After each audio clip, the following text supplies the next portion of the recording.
Bonsoir à tous, chers amis. Aujourd'hui, nous allons faire une série d'exercices pour améliorer la vue.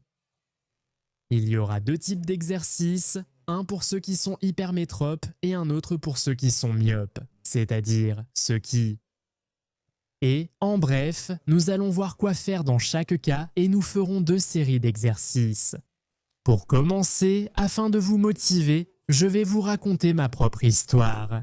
Parce qu'un exemple positif, je pense que cela aura aussi une influence positive sur vous et vous motivera à pratiquer, à vous entraîner. Quand j'étais à l'école, j'avais une vue parfaite, excellente. Mais à la fin de mes études, à cause du fait que j'aimais lire des livres, peut-être parce que je les lisais dans une mauvaise position, allongé, j'aimais beaucoup lire allongé, comme ça, vous voyez. S'allonger sur un coussin, un oreiller, poser la tête, prendre un livre et lire. Mais malheureusement, je ne lisais pas selon le programme scolaire. J'aimais les romans policiers de toutes sortes et je lisais beaucoup chaque jour. Je pouvais lire, peut-être pas un livre entier, mais une grande partie du livre. C'est pour cela que, comme vous pouvez le voir, j'ai développé un vocabulaire aussi riche. Beaucoup de gens posaient cette question, voilà maintenant les réponses obtenues. Alors, les amis, c'est sans doute pour cela que ça a commencé à se détériorer. J'ai commencé à remarquer que ma vue n'était plus aussi nette qu'avant, mais ce n'était pas encore assez mauvais pour m'inquiéter. Et quand j'étais déjà en deuxième année, je crois, à l'université de médecine, nous avons eu un examen médical où toute notre promotion a été rassemblée dans le gymnase. Et là, on nous faisait passer rapidement d'un médecin à l'autre. Et parmi eux, justement, il y avait un ophtalmologue qui a vérifié mon acuité visuelle et il s'est avéré que ma vue s'était considérablement détériorée. Il est possible que tout cela soit lié au fait qu'il y avait une charge supplémentaire sur mes yeux. Je devais lire énormément de littérature médicale scientifique. Et, pour faire court, d'après mes souvenirs, c'est quelque part dans l'une de ces deux lignes que j'ai vu quelque chose. Donc, si on regarde d'en haut, 1, 2, 3, 4, 5, la cinquième, la sixième ligne, c'était clairement visible. Ici, plus loin, il y avait quelque chose d'incompréhensible, de flou. Et ça m'a déjà inquiété, j'ai compris qu'il fallait faire quelque chose. Et je remarquais aussi dans la vie quotidienne que c'était difficile de distinguer le numéro du trolleybus qui approchait. Et j'ai décidé de m'occuper de cette question à fond. J'ai commencé à essayer différents exercices, certains donnaient des résultats, d'autres, au contraire, provoquaient une tension dans les yeux. Et j'ai constaté qu'il fallait un peu adapter certains exercices. C'est pourquoi j'ai commencé à les adapter un peu pour moi-même. J'ai remarqué ce qui donnait plus de résultats, ce qui en donnait moins, et finalement, j'ai réussi à restaurer ma vue. Voilà comment cela s'est passé. La dernière fois que j'ai passé un tel examen, c'était il y a environ 3 ans, quand j'ai renouvelé mon permis de conduire. Ou alors, il y a quelque temps, pas il y a très longtemps, j'ai aussi passé un examen médical. Et, en gros, on me dit « lis cette ligne-là ». Mais ce n'est pas la ligne la plus basse, c'est en fait la troisième en partant du bas. Je la lis, je dis « mais il y a encore 2 lignes en dessous ». Là, l'ophtalmologue a été surpris et m'a demandé « tu vois aussi ces 2 lignes ?» J'ai répondu « bien sûr ». Je lui ai lu chaque lettre, clairement et fort, elle a été étonnée. Elle a dit « tu as une vue encore meilleure que 10 sur 10 ». Elle m'a dit « garde ça en tête ». J'ai répondu « d'accord, mais c'est grâce à l'entraînement que j'y arrive ». Elle s'est intéressée. Et donc, en résumé, on peut encore améliorer sa vue pour qu'elle soit même meilleure que 10 sur 10. Vous imaginez, une telle vision existe aussi, apparemment. Il y a une norme que vous devez voir par exemple la ligne du bas. Et ensuite, si vous vous éloignez encore plus et que vous pouvez voir, cela ne signifie pas forcément que votre vue est considérée comme meilleure que 10 sur 10. Mais ça ne fait pas de mal de la développer si quelqu'un en a envie. Mais pour la plupart, il suffit d'avoir une vision proche de la normale. C'est une direction, c'est-à-dire faire en sorte que nous voyons bien de loin, et la deuxième, c'est faire en sorte de bien voir de près. La presbytie, qu'est-ce que c'est? De loin, on distingue à peu près tout, mais de près, on voit mal. Il faut déjà mettre des lunettes pour lire. Je vais aussi vous montrer comment lutter contre cela. Les amis, il ne faut pas seulement lutter, mais aussi l'améliorer. Si vous avez ce problème, il est possible de lire à nouveau sans lunettes si vous le souhaitez. Si vous préférez vos lunettes, éteignez la vidéo et ne nous dérangez plus. Quant à nous, amateurs d'un mode de vie sain et d'une vision aiguisée, une aventure passionnante dans le monde des exercices pour les yeux nous attend. Alors, mes amis, comme vous le savez, à ce jour, la science et nous-mêmes, l'œil est entouré de muscles oculomoteurs et à l'intérieur de l'œil se trouvent des muscles qui modifient la courbure du cristallin. Les uns comme les autres sont nécessaires dans le mécanisme de la mise au point de la vision. C'est-à-dire qu'il existe différentes théories, mais en pratique, regardez ce qui se passe. La mise au point de la vision s'accompagne d'un mouvement de l'œil. C'est-à-dire que certains ne prêtent pas vraiment attention aux muscles oculomoteurs, bien qu'il existe des méthodes de restauration de la vue qui reposent uniquement sur l'entraînement des muscles oculomoteurs et qui sont également assez efficaces.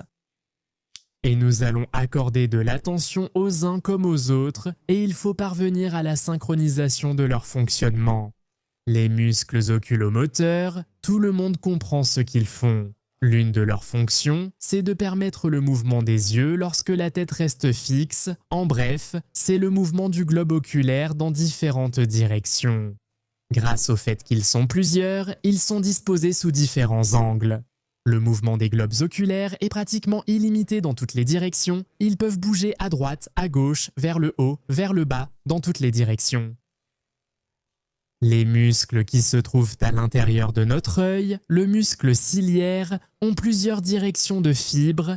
Ils modifient la courbure du cristallin, changent l'épaisseur du cristallin, et c'est grâce à cela que la mise au point se fait chez nous. En bref, c'est grâce à cela que la mise au point se fait sur la rétine, parce que notre cristallin a changé sa courbure. Le muscle se trouve autour de lui, il a plusieurs directions de fibres. Voici les fibres circulaires et voici les fibres radiales. Voilà. Et certains muscles rendent notre cristallin plus plat, ils le compriment, d'autres l'étirent, au contraire. Ceux qui le compriment le rendent plus bombé, ceux qui l'étirent le rendent plus plat. Voilà, c'est la théorie. L'essentiel, c'est que vous y arriviez en pratique maintenant. Maintenant, je vais vous montrer comment je me suis moi-même entraîné, je m'entraîne et je m'entraînerai, et je vous le souhaite aussi. Et précisément ces exercices-là, quand je remarque que ma vue commence à faiblir un peu, qu'il y a un petit dysfonctionnement. Parce que parfois, la vue commence à dépendre de l'éclairage. C'est le premier signe qu'il faut s'occuper un peu de sa vue. Pour moi personnellement, c'est la dépendance à l'éclairage. Quand je vois qu'avec une lumière plus vive, je commence à voir plus nettement qu'avec une lumière tamisée. À ce moment-là, je recommence à faire des exercices et j'obtiens à nouveau des résultats phénoménaux, ce que je vous souhaite aussi. Alors, les amis, commençons par la myopie. Autrement dit, nous commençons par améliorer notre vision de loin. Pour cela, nous aurons besoin d'un tableau classique pour tester la vue qui convient très bien. C'est pour ceux qui savent lire. Pour ceux qui, par exemple, sont trop jeunes pour connaître les lettres ou qui ne connaissent pas l'alphabet, il existe différents types comme celui-ci.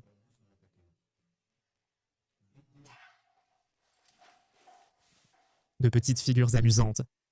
Voilà, cela convient aussi. Ici, il y a une théière, un éléphant, un sapin, un canard, un avion et un champignon. Vous pouvez aussi les utiliser, l'efficacité ne sera pas différente. Le premier exercice est à la fois diagnostique et il vous aidera à choisir la position dans laquelle vous ferez principalement vos entraînements. Regardez. Le premier d'abord, c'est un échauffement et ensuite il sera en même temps pratique. Vous pouvez le faire directement avec le tableau ou bien juste devant l'écran en me regardant droit dans les yeux, comme ça. Voilà. Fixez votre regard sur un point précis, par exemple, regardez-moi dans l'œil droit ou dans l'œil gauche ou bien sur le nez. Essayez simplement de regarder un seul point.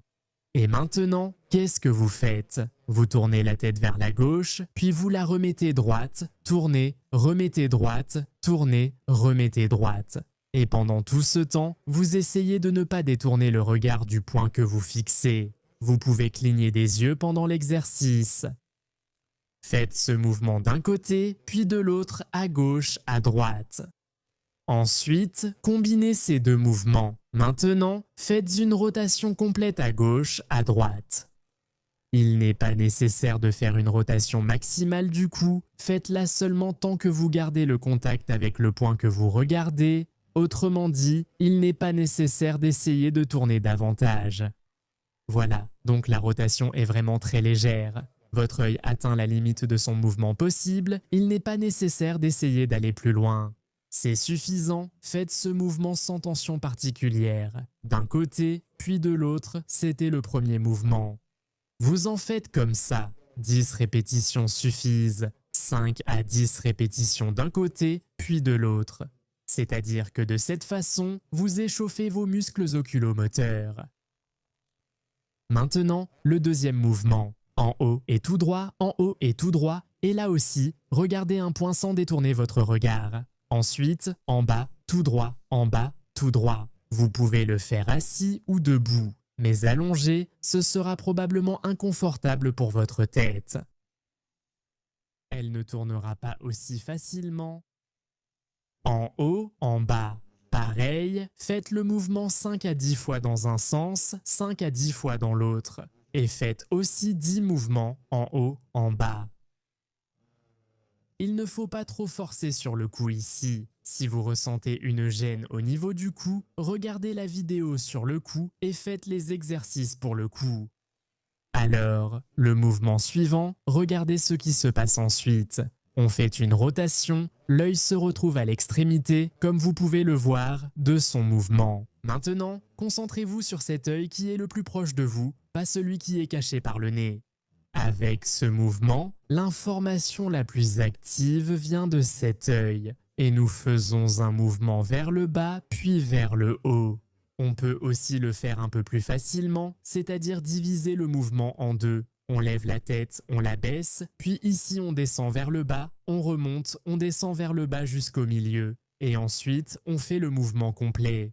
On essaye aussi de ne pas détourner le regard du point que vous fixez. C'est pareil de l'autre côté, on peut aussi diviser. Faire des demi-mouvements, donc vers le haut et vers le bas, vers le haut et vers le bas. Dans un sens, puis dans l'autre. Le mouvement suivant, on lève la tête. Notre œil se retrouve en bas, au bord inférieur, comme au point le plus bas de l'orbite. Et dans cette position, c'est pareil. Dans un sens 5 à 10 fois, dans l'autre sens 5 à 10 fois, et le mouvement complet dans un sens, dans l'autre, dans un sens, dans l'autre. Troisièmement, ou peut-être pas troisièmement, à vous de compter. Donc, on baisse la tête vers le bas. On a baissé la tête vers le bas. Ou alors, bon, ce n'est peut-être pas très pratique ici. Quand vous avez baissé la tête vers le bas, il n'est pas très pratique de bouger la tête d'un côté puis de l'autre. Voici la deuxième option. Ici, on peut quand même lever les yeux vers le haut et, dans cette position, faire aussi un mouvement d'un côté, puis un mouvement de l'autre côté. Et voilà deux options. Tournez à gauche, à droite, à gauche, à droite.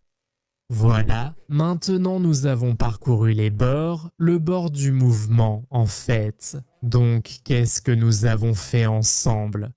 Nous avons d'abord fait un mouvement de droite à gauche à l'horizontale. Le mouvement de haut en bas, nous l'avons fait à partir des points centraux. Ensuite, nous avons fait un mouvement au point le plus à gauche et au point le plus à droite. Voilà, ici. Ensuite, nous avons fait un mouvement de droite à gauche au point supérieur et inférieur. Nous avons bougé partout. Et il y avait des endroits où le mouvement se faisait plus facilement, plus confortablement, plus naturellement. Et il y avait des positions où il était pratiquement impossible de garder le regard fixé sur un seul point. Mais pour moi personnellement, au début, ce qui était le plus difficile, c'était cette partie supérieure, c'est-à-dire lorsque l'œil se trouve en position haute.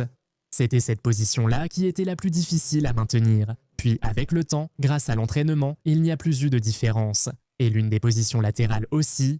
Maintenant, je ne peux plus dire « je ne me souviens plus », mais il faudra en tenir compte pendant l'entraînement, par exemple.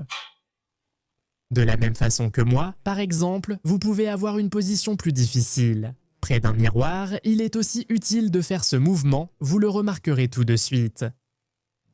Que lors de certains mouvements, la tête tourne librement, mais par exemple, dans l'une des positions, elle commence à bouger comme ça. Cela indique également qu'il n'y a pas de synchronisation entre le mouvement des yeux et les muscles du cou, il faut donc accorder plus d'attention à ce mouvement. Et disons, cette position-là s'est avérée pire que toutes les autres. Dans ce cas, votre entraînement doit se faire dans la position où l'œil est dirigé vers le haut. Il vous sera alors plus pratique de placer le tableau un peu plus haut. Et vous-même, par exemple, si vous vous asseyez pour vous entraîner, il faut que vous regardiez un peu vers le haut, comme ceci. C'est-à-dire que votre entraînement principal se fera précisément dans cette position. Si vous avez remarqué que votre position intermédiaire est un peu moins bonne, alors il faudra vous entraîner à peu près au niveau des yeux. Si vous avez remarqué que la position basse est celle qui vous réussit le moins, alors entraînez-vous en bas. On ne touche pas encore au côté, voilà. Pour l'instant, on détermine seulement le niveau au bas. Disons qu'avec la position, on pourra même essayer dans différentes positions. Si, par exemple, vous n'avez pas remarqué de différence, il sera aussi utile de s'entraîner, et en position haute, en position moyenne et en position basse. Surtout, mais souvent la mobilité est quand même moins bonne dans cette position haute, c'est-à-dire que c'est le plus fréquent. Assis, en regardant vers le haut, faites l'entraînement. Eh bien, pour la plupart des gens, parce que c'est justement cette mobilité qui est moins développée. Donc, c'était notre première étape, l'échauffement, qui est en même temps un diagnostic. Maintenant, nous allons faire cet ensemble d'exercices, ils donnent de bons résultats. En quoi les exercices classiques de mobilité sont-ils différents? C'est-à-dire que tous ceux qui ont déjà essayé d'entraîner ou d'améliorer leur vue avec des exercices connaissent l'exercice où l'on regarde sur le côté, à droite, à gauche, en haut, en bas. Ce n'est pas un très bon exercice, car dans ce cas, le mouvement de l'œil se fait par à-coups. Il n'est pas aussi régulier que si, par exemple, on fixe le regard et qu'on bouge la tête. C'est pratiquement la même chose que si on bougeait l'œil. Mais du fait qu'au moment où l'on fait bouger l'œil, qu'on le veuille ou non, l'œil commence à se focaliser sur des objets, et à ce moment-là, le muscle ciliaire est surchargé. Si ce muscle a déjà des problèmes, ce n'est pas très bon pour lui. Mais il y a une option de faire ces exercices les yeux fermés. Mais l'inconvénient, c'est que cela n'a pas un très bon effet sur les muscles oculomoteurs. Mais ils sont alors isolés du reste, comme s'ils étaient trop séparés du reste lors de ces exercices, même si c'est mieux que de les faire les yeux ouverts. Alors, maintenant, nous allons faire le prochain exercice pour le cristallin. Il y a une affirmation selon laquelle notre cristallin continue de grandir toute la vie et c'est pour cela qu'il perd de son élasticité. Que nous le voulions ou non, avec le temps, la presbytie attend chacun de nous. Mais nous verrons bien, je lance un défi. Aux affirmations des ophtalmologistes et aux cristallins qui continuent de grandir. Peut-être qu'il sera possible de préserver son élasticité en utilisant ces exercices. Voyons, pour l'instant je peux lire sans avoir recours à des lunettes, ma vision est nette aussi bien de loin que de près, voyons si j'arriverai à la préserver. On se retrouve dans 15 ou 20 ans, et là, vous vérifierez, vous me direz, tu as réussi ou pas. Et vous aussi d'ailleurs. Alors, regardez. Ici, nous entraînons ensemble ce muscle ciliaire. Les premiers signes qu'il y a un problème avec ce muscle, c'est… Eh bien, c'est évident quand vous ne voyez pas très bien de près. C'est quand vous regardez quelque chose de près, puis vous portez votre regard au loin et c'est un peu flou, votre vision ne se focalise pas tout de suite. Donc, cela signifie aussi qu'il existe ce qu'on appelle un spasme d'accommodation, le muscle est devenu moins élastique et le cristallin lui-même perd aussi de son élasticité. Et nous allons progressivement essayer de restaurer cette élasticité. Donc, pour cela, vous avez un tableau préparé. Et vous, admettons, à cette distance, vous voyez toutes les lignes clairement. Et vous commencez à reculer un peu, vous trouvez une distance à laquelle vous commencez… Bon, faisons comme ça pour ne pas que je m'éloigne trop. C'est comme si je voyais bien cette ligne, mais ici, c'est déjà un peu flou. Voilà, je me suis arrêté, j'ai trouvé cette distance. Disons, pour commencer, on s'est mis à la distance d'un bras. Si ici, vous avez déjà des lignes que vous voyez clairement et d'autres où l'image n'est plus très nette, vous restez à cette distance.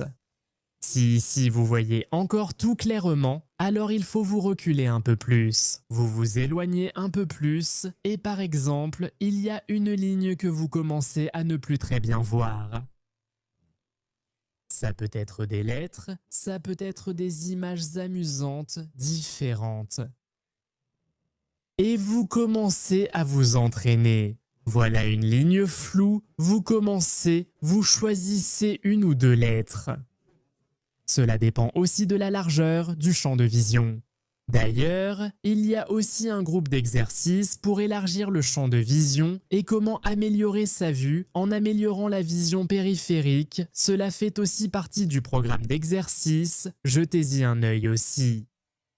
Alors, nous avons trouvé ensemble une ligne floue, maintenant choisissez une lettre.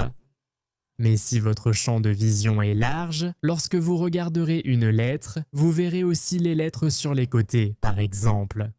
2 ou même 2 de chaque côté. Et vous vous concentrez sur une lettre en particulier, vous la regardez et que commencez-vous à faire? Vous commencez. Vous faites un petit pas en avant et l'image devient plus nette, puis vous reculez et elle redevient un peu floue. Vous choisissez une amplitude de mouvement telle que vous ne marchiez pas trop, mais que vous ressentiez quand même cette différence. C'est-à-dire que c'est à peu près un pas. Donc, quand vous faites un pas, vous voyez plus nettement. Vous faites un pas en arrière, l'image devient floue. Plus nette, puis ça devient flou. Avancez ou reculez jusqu'à trouver la distance à laquelle vous voyez clairement cette lettre. Par exemple, ici, je vois la lettre M, disons, pas très bien. Je fais un pas, ici je la vois bien, mais je remarque qu'à un demi-pas, je la vois déjà. Là, je m'arrête à un demi-pas, je choisis la bonne distance. Ici je la vois, ici je ne la vois plus, ici je la vois, ici je ne la vois plus. Et pendant pratiquement 1 minute, vous faites ce mouvement. Vous avancez, vous reculez, vous avancez, vous reculez.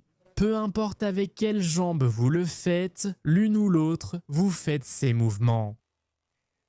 L'étape suivante consiste à trouver une distance où vous avez… Il y a une ligne nette et une ligne floue. Commencez à concentrer votre regard sur une lettre floue. Et commencez à faire ces rotations que nous avons faites dans l'exercice précédent. À droite, à gauche, en haut, en bas. 10, 15, 20 mouvements. Et au bout d'un certain temps, par exemple 1 ou 2 minutes, vous remarquez que l'image est devenue plus nette. Ici, si la distance le permet, vous pouvez faire un pas en arrière si vous travaillez avec les lignes du bas. Si la distance de la pièce ne vous le permet pas, alors portez simplement votre regard sur la ligne qui est plus basse. Et continuez de la même manière, faites ces mouvements-là. Si vous avez remarqué que dans certaines positions la mobilité est meilleure et dans d'autres elle est moins bonne, vous pouvez aussi en tenir compte. C'est-à-dire, par exemple, si vous avez remarqué que dans la position supérieure, voici le premier exercice que nous avons fait, le mouvement est un peu plus raide, moins coordonné. Vous pouvez soit accrocher un tableau en haut et marcher de cette façon, regarder de haut en bas, mais sans lever la tête. Mais il faut que la tête reste bien droite, que ce soit juste le regard qui se lève ici, comme ça. Vous pouvez aussi le faire sur une chaise, où vous ferez des rotations mais sans mouvement vertical. La même chose, oui. Ensuite, vous continuez avec l'inclinaison, vous regardez votre lettre floue. Avec l'inclinaison d'un côté puis de l'autre, certaines positions seront inconfortables, vous le constaterez. Dans celle-ci, arrêtez-vous un peu plus longtemps. Puis, avec le temps, de plus en plus bas, vous arriverez à le faire. Des exercices pour ceux qui voient mal de près. Ils sont très similaires, le principe est le même. Seulement, il faut tout faire déjà à une distance rapprochée. Vous pouvez utiliser un tableau et dans la vie quotidienne, vous pouvez utiliser votre propre téléphone. Et ici, c'est plus pratique si vous utilisez un tableau, vous pouvez aussi vous approcher ou vous éloigner. Mais ici, l'amplitude n'est pas aussi grande.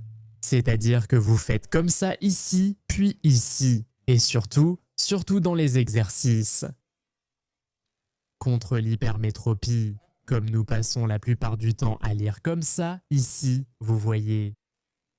Notre muscle s'habitue aussi à travailler dans une certaine position, il y a aussi un certain spasme musculaire. Ce déséquilibre musculaire se développe à cause de la position constante des yeux vers le bas.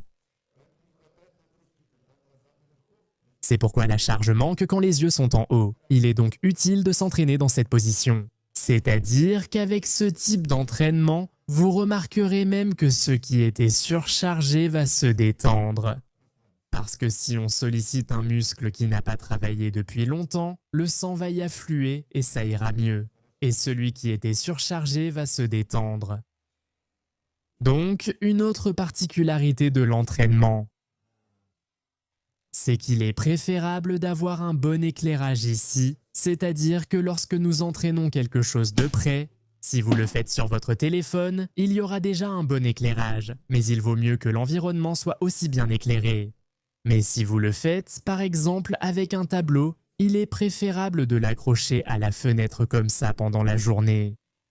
C'est justement pour l'entraînement de près, mais quand vous vous entraînez un peu plus loin, c'est là que ça devient intéressant.